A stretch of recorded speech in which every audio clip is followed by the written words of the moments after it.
नमस्कार दोस्तों, Vaishali online process में आपका स्वागत है। दोस्तों, रेलवे असिस्टेंट लोको पायलट मतलब एएलपी का रिक्वायरमेंट जो आया था 1/2025 का, उसका लास्ट डेट फॉर्म का है 19/5/2025। ठीक है ना। तो फॉर्म को कैसे भरेंगे हम स्टेप बाय स्टेप बताएंगे। ठीक है ना। कितना रुपया लगेगा किसका और क्या सब इसमें डॉक्यूमेंट लगेगा, इसकी पूरी जानकारी देंगे। बने रहे वीडियो के लास्ट तक। सबसे पहले दोस्तों, ये आपको साइट ओपन कर लेना है जो आपको डिस्प्ले पे यहाँ पे शो होता होगा। वो साइट ओपन करने के लिए आपको इसका लिंक में हम डिस्क्रिप्शन बॉक्स में डाल देंगे। वहां से आप आसानी से इसको होम पेज ओपन कर सकते हैं। ठीक है दोस्तों। जब आप इसको ओपन कीजिएगा तो इस प्रकार से डिस्प्ले शो होगा। ठीक है। जैसे ही नीचे स्क्रॉल कीजिएगा देख सकते हैं लिखा हुआ है एप्लीकेशन क्लोजिंग डेट जो है वो 19/5/2025 को आपको क्लोज हो जाएगा। ठीक है ना। आइए बताते हैं इसको फॉर्म कैसे भरेंगे। दोस्तों, यहाँ देख सकते हैं अप्लाई का ऑप्शन है जिसमें क्रिएट एन अकाउंट है। अगर अगर आप फर्स्ट बार इस दफा फॉर्म भर रहे हैं, ठीक है ना, तो आपको नया से अकाउंट क्रिएट करना है। अगर आप पहले से फॉर्म भर चुके हैं, जैसे एएलपी का सबसे पहले फॉर्म आया था, उसके बाद ग्रुप डी आया था, टेक्नीशियन वगैरह, अगर पहले से आप फॉर्म भर चुके हैं, ऑलरेडी हैव एन अकाउंट पर जाना है। आप अगर न्यू से क्रिएट कर रहे हैं, ठीक है ना, अगर नया स्टूडेंट है तो आपको क्रिएट एन अकाउंट पर क्लिक करना है। ठीक है।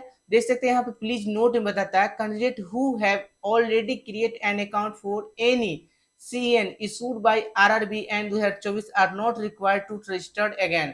मतलब आप 2024 में अगर फॉर्म RRB का कोई फॉर्म भरे हैं, ठीक है ना, तो उनका कोई रिक्वायर्ड नहीं है नया अकाउंट क्रिएट करने का। ठीक है। क्योंकि they should log in using the same user name and password. आपको जो पहले से आईडी और पासवर्ड मिला होगा उससे आप आसानी से इसको लॉग इन कर सकते हैं। ठीक है दोस्तों। तो यहाँ पे आपको अगर नया से अकाउंट क्रिएट कर रहे हैं, कोई नया विद्यार्थी फॉर्म भरे तो यहाँ कंट्री ऑफ नेशनलिटी पूछता है, जो कि आपको जो कंट्री है इंडिया, इंडिया क्लिक करना है। एंड पर्सनल इंफॉर्मेशन दोस्तों दिया हुआ रहता है as recorded in matriculation 10th certificate marks list. ठीक है ना।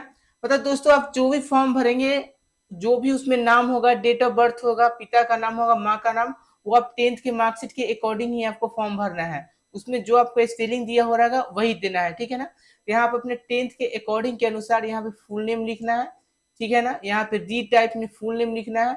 Have you change your name मतलब आपका जो मैट्रिक के अगर मार्कशीट, ठीक है ना, यहाँ दिया हुआ रहेगा, जैसे ही अगर चेंज रहेगा आपके आधार कार्ड में मैट्रिक के मार्कशीट में, तो यहाँ पे आपको अगर येस कीजिएगा, ठीक है ना, तो डॉक्यूमेंट वेरिफिकेशन में आपको दिक्कत हो जाएगा।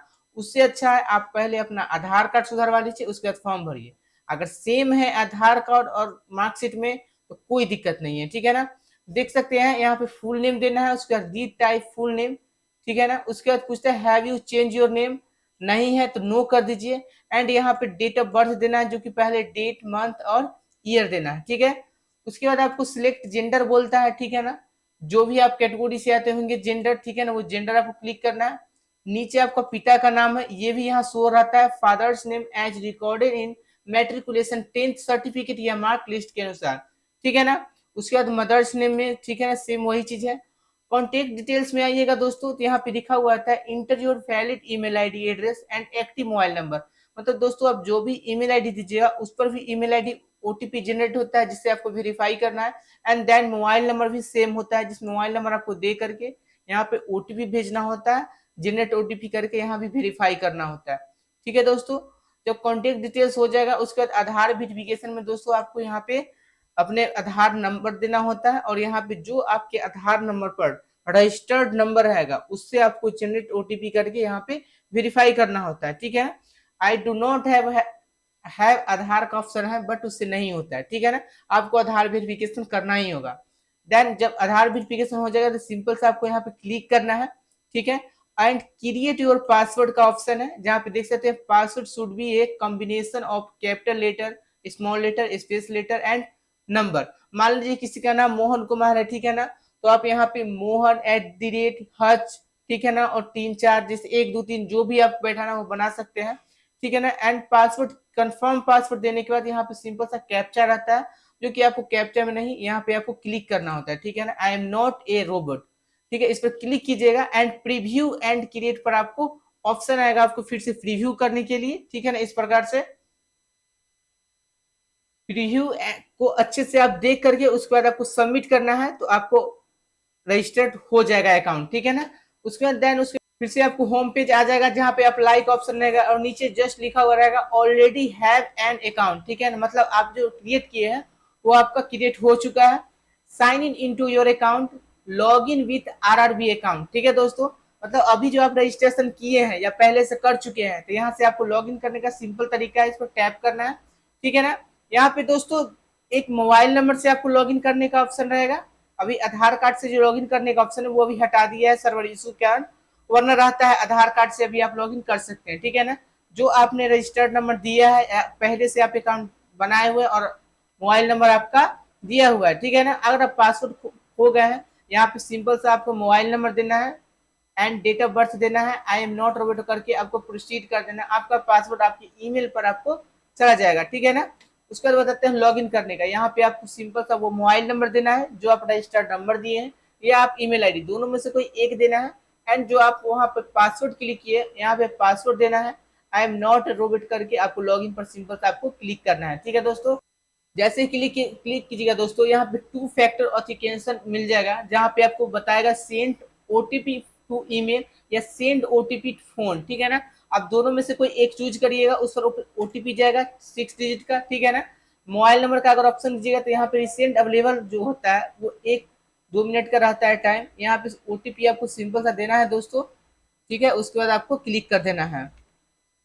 जैसे लॉगिन पर दोस्तों क्लिक कीजिएगा, देख सकते हैं इस प्रकार से इंटरफेस आ जाएगा। ठीक है ना। जो कि आपको यहाँ पे देख सकते हैं, यहाँ पे मेल आपका शो कर देगा। ठीक है ना। उसके बाद देख सकते हैं अगर आपके अकाउंट वेरीफाई नहीं है तो आपको अकाउंट वेरीफाई यहाँ से ऑप्शन मिल जाएगा। अगर वेरीफाई रहेगा तो यहाँ लिख देगा अकाउंट वेरीफाई विथ आधार। ठीक है ना। आपको सिंपल सा, ठीक है ना, अगर आपका रजिस्ट्रेशन में पहले से कोई भी दोस्त अगर रजिस्ट्रेशन किसी प्रकार गलत किए हुए हैं, मान लीजिए ईमेल आईडी उनका गलत है, नंबर चेंज करना है, माता का नाम गलती, पिता का नाम, आपको सिंपल सा मॉडिफाई रजिस्ट्रेशन डिटेल्स पर आना है। ठीक है ना। जो लिखा हुआ था your profile content to edit editable section. ठीक है ना। आप इस प्रोफाइल में जो भी रजिस्ट्रेशन किए हैं उसमें सिर्फ 2 ही चीज सुधार कर सकते हैं। ठीक है ना। पर्सनल इन्फॉर्मेशन में बताता है इंक्लूड क्या क्या है, एप्लीकेंट नेम, फादर्स नेम, माँ का नाम, gender, date of birth and nationality. ठीक है, इतना आप सुधार सकते हैं। और दूसरा में है क्या, include email and mobile number भी आप सुधार सकते हैं। ठीक है। अगर पर्सनल इन्फॉर्मेशन में आइएगा दोस्तों, ठीक है, तो इस प्रकार से आपको पर्सनल इन्फॉर्मेशन में आपको पूरा डाटा शो हो जाएगा जो आपने रजिस्ट्रेशन के बाद दिया था। अगर इसमें से कोई भी अगर दिक्कत है, फॉर्म जब तक भराता है 19 तारीख तक, तब तक आप इसको सुधार कर सकते हैं। ठीक है ना। जैसे देख सकते हैं यहाँ पे कंट्री ऑफ नेशनलिटी बताता है, अगर इसको अगर चेंज करना है तो इस पर क्लिक करना है सिंपल सा। अगर नाम चेंज करना है तो आपको नाम वाले पर क्लिक करना है एंड इधर सुधार के लिए करना है। ठीक है ना। अगर सारा चीज सही है, ठीक है, तो यहाँ पे सेव एंड चेंज पर आपको सिंपल सा क्लिक करना है और आपको मॉडिफाई रजिस्ट्रेशन डिटेल्स सक्सेस हो जाएगा। ठीक है ना। आपको फिर से आपको जनरल इंट्रोडक्शन पर आना है, ऑनलाइन एप्लीकेशन बढ़ते हैं, आपको फॉर्म बताते हैं स्टेप बाय स्टेप आपको कैसे फॉर्म भराएगा। ठीक है ना दोस्तों। आपको यहाँ पे जो भी आपको जोन में जाना है वो जोन क्लिक करना है। ठीक है। वीडियो थोड़ा लंबा होगा लेकिन दोस्तों आपको हम स्टेप बाय स्टेप अच्छे से बताएंगे। ठीक है ना। आपको क्रिएट अकाउंट से लेकर मॉडिफाई रजिस्ट्रेशन तक फॉर्म कैसे भराएगा, क्या सब लगेगा, कितना रुपया लगेगा, सारा जानकारी आपको इस वीडियो के माध्यम से देंगे। ठीक है ना। तो यहाँ पे दोस्तों आपको जोन क्लिक करना है। जोन के ऊपर भी आपको डेट रहता है लिखा हुआ, जो कि 19/5/2025 तक आपको लास्ट फॉर्म का डेट है। ठीक है। आपको यहाँ पे जोन सिलेक्ट करने के बाद नेक्स्ट पर क्लिक करना है दोस्तों। ठीक है। जैसे क्लिक कीजिएगा तो यहाँ पे लिख देगा this data is fetch from your previous save data, check all details to proceed and further. मतलब आपने जो पहले से फॉर्म भर रखा है उसके रजिस्ट्रेशन के अकॉर्डिंग आपको ऑटोमेटिक डाटा फैच हो जाएगा, जिसमें आपके नाम, डेट ऑफ बर्थ, उसके बाद फादर्स नेम, माँ का नाम, gender, email ID, mobile number, ये ऑटोमेटिक आएगा। ठीक है ना। बाकी यहाँ से ऑप्शन दोस्तों आपको मैरिटल स्टेटस से स्टार्ट होता है फॉर्म भरने का। आइए आपको बताते हैं। मैरिटल स्टेटस में बताना है आपको मैरिड या अनमैरिड है। ठीक है ना। आप अपने अकॉर्डिंग दीजिए। रिलीजन पूछता है, आप हिंदू, मुस्लिम, क्रिश्चियन जो भी है आप अपने अकॉर्डिंग दीजिए। ठीक है। उसके बाद मदर टंग मतलब मातृभाषा क्या है आपका, ठीक है ना, वो आपको सिलेक्ट करना है। Choice of language for examination, मतलब आप एग्जाम में कौन सा लैंग्वेज आप एलिजिबल करना चाहते हैं। ठीक है ना। तो मान लीजिए आप हिंदी जानते हैं, हिंदी दीजिए। Permanent visible marks of identification, मतलब पूछता है आपका पहचान चिन्ह, बर्थ मार्क्स, जैसे चेहरा पर मोल है, मतलब तिल है, कटा हुआ निशान है, तो ये सब आपको यहाँ पे इंडिकेट करना होता है। दो आपको आइडेंटिफिकेशन देना पड़ता है। एंड कम्युनिटी डिटेल्स में आइएगा। ठीक है। तो आपको कास्ट के लिए आता है। अगर आप जनरल से भर रहे हैं तो कोई जाति प्रमाण पत्र नहीं लगेगा। अगर आप एससी से भर रहे हैं, ठीक है ना, तो आपको ये देख सकते हैं world those community which as recognized by the central government of SC ST and OBC are eligible for reservation and requirement Indian railway. मतलब आप जो भी दोस्तों है एससी एसटी और ओबीसी से बिलोंग करते हैं, उनको सेंट्रल गवर्नमेंट का ओबीसी सर्टिफिकेट बनवाना होता है, जो कि आपको ब्लॉक से बनता है, ठीक है ना। देख सकते हैं आई अंडरस्टैंड एंड एग्री करके आपको यहाँ पे नेम ऑफ कास्ट देना है, कम्युनिटी सर्टिफिकेट नंबर जो होता है वो देना है, कम्युनिटी सर्टिफिकेट इशू अथॉरिटी मतलब कौन पास किए हैं, ठीक है ना। और मान ली रेवेन्यू ऑफिसर पास किए हैं, सीओ किए हैं, तो ये वाला ऑप्शन देना है, तो revenue officer not below the rank of tehsildar. अगर आप एसडीएम से करवाए हैं तो एसडीएम दीजिए, अगर आप एसडीओ करवाए हैं तो एसडीओ कीजिए, ठीक है ना। उसके बाद community certificate date of issue, मतलब आप जो सर्टिफिकेट कास्ट सर्टिफिकेट पास करवाए हैं उसका इशू डेट क्या है, जो भी इशू डेट है आप अपने सर्टिफिकेट के अकॉर्डिंग आपको यहाँ पे सिलेक्ट करना होता है। एंड पूछता है अगर आप एस सी से हैं तो पूछ रहा है आपको do you wish to available free railway travel pass for the exam, मतलब इस एग्जाम के लिए आपको रेलवे पास लेना है कि नहीं, ठीक है ना। यस कीजिएगा तो आपको यहाँ पे पूछेगा please indicate nearest railway station, आपका जो रेलवे स्टेशन बगल में है वो आपको यहाँ देना होता है। एंड यहाँ पे upload your valid caste certificate, इस पर आपको अपलोड करना होता है दोस्तों, ठीक है ना। जब अपलोड कीजिएगा उसके बाद आपको प्रजेंट पोस्टल एड्रेस डिटेल्स में आपको प्रजेंट एंड परमानेंट एड्रेस रहेगा, जो कि आपको पहले से अगर फॉर्म भर चुके हैं तो आप पहलुका के अनुसार चले आएगा, ठीक है ना। अगर आप नया भर रहे हैं तो यहाँ पे सिंपल से आपको स्टेट डिस्ट्रिक्ट एड्रेस में फुल एड्रेस दीजिए आप अपना, ठीक है ना। उसका प्रेजेंट नियरेस्ट सिटी या मेजर टाउन जो भी है वो दीजिए, उसका पिन कोड देते हुए आपको सिंपल से आपको सेव करना है, ठीक है। सेव करते हुए सिंपल से आपको नेक्स्ट करना है, ठीक है। नेक्स्ट जैसे ही कीजिएगा दोस्तों, ठीक है ना, फिर से इन्फॉर्मेशन वही आएगा, आप जो पहले से फॉर्म भर चुके हैं, ठीक है ना, वो ऑटोमेटिक फैच हो जाता है, ठीक है ना। इसके स्क्रॉल कीजिएगा तो पहला ऑप्शन कैटेगरी डिटेल्स में पूछता है, एक्स सर्विसमैन डिटेल्स के बारे में पूछता है, आर यू एक्स सर्विसमैन है तो येस कीजिए अन्यथा नो कीजिए। एंड यहाँ पे पूछेगा ईबीसी डिटेल्स के बारे में, are you and EBC certificate holder. दोस्तों अगर आप कोई भी स्टूडेंट अगर ईबीसी से बिलोंग करते हैं, आप यहाँ अगर येस करते हैं दोस्तों, ठीक है, तो देख सकते हैं इन्फॉर्मेशन में आपको, ठीक है, इतना सारा बात लिखा हुआ है जिसमें आपको सिंपल समझाए हुए हैं।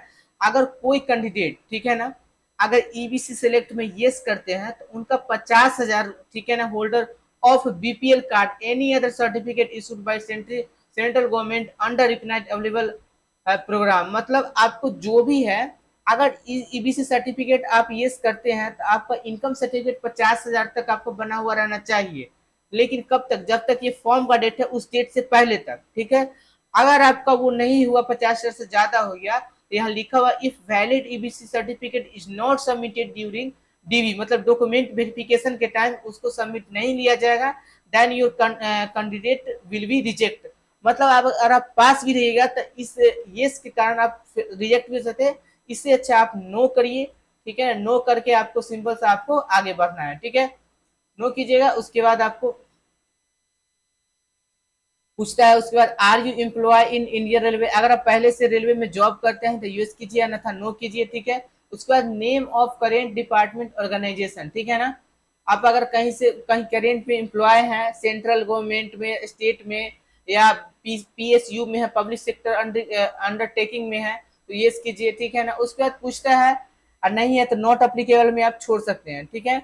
उसके बाद पूछता है are you course complete act apprenticeship in railway establishment and processing NAC granted by NCBT, मतलब दोस्तों अगर कोई दोस्त, ठीक है ना, अप्रेंटिसशिप किए हुए हैं, ठीक है ना, कहीं से किए हुए हैं तो ये कीजिए, यहाँ पे ऑप्शन रहता है आपको, यहाँ पे पूछेगा नेम ऑफ द ट्रेड, अगर किए हुए हैं तो कौन से ट्रेड से किए, मान लीजिए आप फीटर से किए हुए हैं, ट्रेनिंग फ्रॉम डेट आपको सर्टिफिकेट में मिल जाएगा, आप उसके अकॉर्डिंग ही दीजिए। एंड ट्रेनिंग टू डेट, मतलब स्टार्ट कब किए एंड डेट कब खत्म हुआ उसका, ठीक है ना, वो आपको अप्रेंटिसशिप का डेट यहाँ पे देना है। और ड्यूरेशन ऑफ ट्रेनिंग ऑटोमेटिक आपको यहाँ पे आ जाएगा। ईच योर रिजल्ट क्लियर है कि नहीं है आपका, ठीक है ना, अप्रेंटिसशिप का, अगर है तो येस कीजिए, अगर है तो यहाँ पे आपको सर्टिफिकेट नंबर पूछेगा, ठीक है, सर्टिफिकेट का डेट पूछेगा, एक मार्क ऑफ डेट में पूछेगा आपको कितना नंबर उसमें आया था और फुल मार्क्स कितना का था, ठीक है ना। अगर आप अप्रेंटिसशिप नहीं किए हैं तो यहाँ पे सिंपल से आपको नो कर देना है। एंड उसके बाद अगर आप नया फॉर्म भर रहे हैं कोई विद्यार्थी, bank details for refund for फी, ठीक है ना।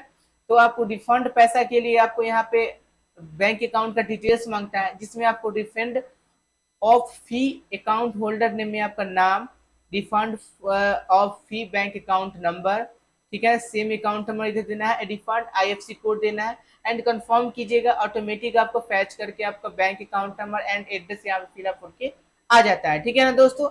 इतना सब करते हुए आपको यहाँ पे सेव करना है, ठीक है ना। जैसे ही सेव कर लिया तो नेक्स्ट वाले पर आपको क्लिक करना है। नेक्स्ट जैसे ही कीजिएगा दोस्तों, एसेंशियल क्वालिफिकेशन के ऑप्शन आएगा, देख सकते हैं पर्सनल डिटेल्स हमने फिलअप कर लिया है।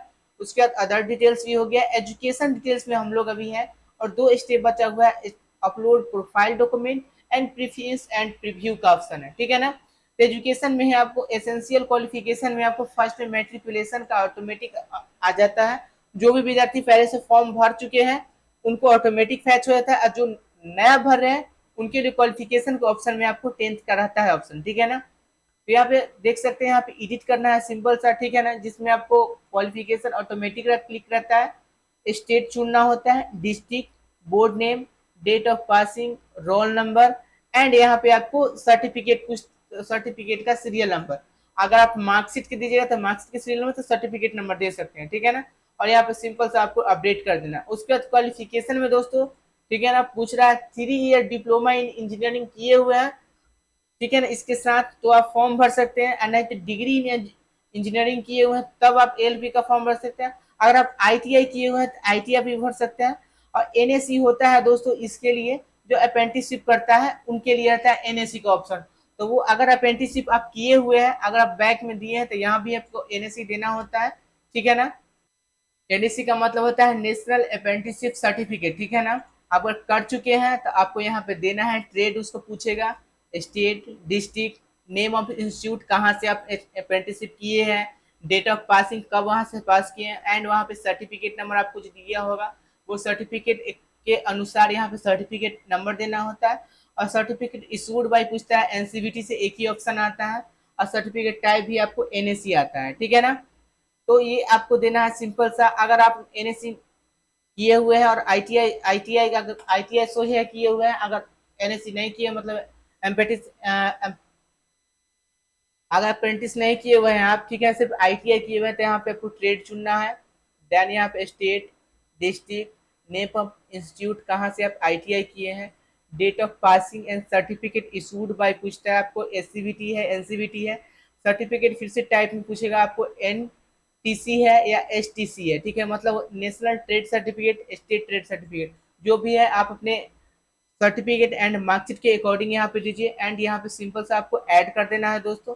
जैसे ही ऐड कीजिएगा तो इस प्रकार से ऐड हो जाएगा, ठीक है ना। और आपको सिंपल से आपको नेक्स्ट करना है। नेक्स्ट जैसे ही कीजिएगा दोस्तों, ठीक है ना, यहाँ पे देख सकते हैं लास्ट अपलोड प्रोफाइल डॉक्यूमेंट का ऑप्शन आता है, जो कि sample of few rejection photo आपको ऐसे रहना चाहिए सीधा, ठीक है दोस्तों।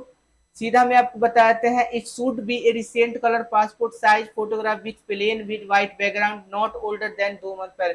मतलब जो भी दोस्त आप फोटो अपलोड कीजिएगा सीधा पासपोर्ट साइज, वो आपको रहना चाहिए passport size and with white background रहना चाहिए प्लेन, ठीक है ना, जो कि आपको जेपीजी में अपलोड करना होता है सिंपल सा, ठीक है ना। उसका सिग्नेचर आपको अपलोड करना है, जो कि आप ब्लैक से कर सकते हैं, ठीक है ना। और ये भी आपको जेपीजी में अपलोड करना है। थोड़ा सा फोटो में आपको दिक्कत होगा दोस्तों, ठीक है ना, बट कीजिएगा, इसका साइज ठीक नहीं रहता है तो दिख देगा आपको सेल्फी फोटो वगैरह। अगर इसको ट्राई कीजिएगा, बार बार हो जाएगा, ठीक है ना। एंड इसी के पिक्सल में काटिएगा तो ज्यादा बेहतर रहेगा, ठीक है ना, जो कि आपको बताए हुए है 35 mm गुने 45 mm में, या आप 320 गुने 240 पिक्सल में फोटो काटिएगा। 100 केबी से 150 केबी के अंदर में रहना चाहिए फोटो, आपको आसानी से अपलोड हो जाएगा, ठीक है ना। सेम फोटो का सिग्नेचर का वही बात है, 140 गुने 60 पिक्सल में आप प्रिफेयर करिएगा। आपको 30 से 50 केबी के अंदर में आपको रखना है, यहाँ पे अपलोड होगा, ठीक है दोस्तों। देख सकते हो दोस्तों, ऐसे सीधे रहेगा फोटो, आपको दिक्कत नहीं करेगा, ठीक है ना। फोटो में वाइट बैकग्राउंड रहना चाहिए, ठीक है ना, फेस पूरा दिखाई देना, जो कि आपको सैंपल ऑफ फ्यू रिजेक्टेबल फोटो बता सकते हैं, ऐसे है दिया हुआ है, आरआरबी की तरफ से नोटिस है, ऐसा फोटो अपलोड नहीं कर सकते, आपको सीधा अपलोड करना है एंड विथ वाइट बैकग्राउंड के साथ, ठीक है ना। ठीक है, एप्लीकेंट का सिग्नेचर एंड फोटो अपलोड करने के बाद दोस्तों आपको सेव कर लेना है सिंपल था। उसके बाद नेक्स्ट करना है। नेक्स्ट जैसे ही कीजिएगा दोस्तों, ठीक है ना, तो आपने जोन चुना था वो जोन का नाम यहाँ पे शो कर देगा। एलिजिबल पोस्ट जोन का अप्लाई कौन सा पहले रखना चाहते हैं, ठीक है ना, SCR करना चाहते हैं, ECR, ठीक है ना, आप अपने अकॉर्डिंग दीजिएगा, जिसमें जो ज्यादा ज्यादा सीट रहेगा वो आप दीजिएगा, ठीक है ना। वो करने के बाद उसके यहाँ पे क्लिक कर देना है, इधर दोनों सिलेक्ट करने के बाद, and select exam trade for part B to CBT, ठीक है ना। जो भी आपने ट्रेड दिया था उसके अकॉर्डिंग से वो ट्रेड आपको चलाएगा। यहाँ पे सिंपल सा आपको इंटर प्लेस में आपको प्लेस देना है एंड यहाँ पे सेव कर देना है दोस्तों, ठीक है ना। जब सेव कीजिएगा तब प्रीव्यू एप्लीकेशन पर आप क्लिक कीजिएगा, तो एप्लीकेशन प्रीव्यू में देख सकते हैं आपका जो भी जोन भरे हैं, आपका नाम, माँ का नाम, पिता का नाम, जो भी है आप अच्छे से उसको मिला लीजिए, एड्रेस वगैरह, ठीक है। एसेंशियल क्वालिफिकेशन में आपका कम्युनिटी, बैंक डिटेल्स, सारा चीज मिलाते हुए अगर सारा चीज सही है तो सिंपल सा आई हैव री चेक एंड एव डिटेल्स एंड नोट फंड पर क्लिक करके आपको सिंपल सा आपको सबमिट करना है दोस्तों। जैसे ही सबमिट कीजिएगा दोस्तों, देख सकते हैं आपको यहाँ पे पेमेंट डिटेल्स में आपको आ जाता है, ठीक है ना, जो कि आपको जितना रुपया रहेगा शो करेगा और पेमेंट करना है। यहाँ पे पूछता है आपका, यहाँ पे पेमेंट डिटेल्स में आपका नाम शो करेगा, mobile number, email ID show करेगा, पे टू विथ SBI या पे विथ CSC वॉलेट, ठीक है ना। आप जो भी अपने अकॉर्डिंग पे विथ SBI पे पर जाइएगा, ठीक है ना। I agree term and condition एवं करने के बाद प्रोसीड आपको क्लिक करना है, ठीक है ना। जैसे कीजिएगा तो यहाँ पे आपको पेमेंट का पोर्टल होके आ जाएगा, जहाँ पे देख सकते हैं यहाँ पे UPI के माध्यम से कर सकते हैं, नेट बैंकिंग के माध्यम से कर सकते हैं, credit card and debit card के माध्यम से कर सकते हैं। अगर दोस्तों आप पेमेंट कर रहे हैं, पेमेंट अगर आपका नहीं हुआ तो आपको 15 मिनट वेट करना होता है, रीवेरीफाई करके आपको फिर से पेमेंट करना होता है, ठीक है ना। उसके बाद आपका पेमेंट डन हो जाता है, आपका फॉर्म भरा गया, ठीक है ना। दोस्तों वीडियो कैसा लगा, अगर अच्छा लगा दोस्तों तो लाइक करें, वीडियो को शेयर करें, ठीक है ना, कमेंट करें। अगर किसी प्रकार की समस्या होती है तो हम उसका रिप्लाई करेंगे, ठीक है ना। तब तक के लिए नमस्कार, जय हिंद, जय भारत, राधे राधे।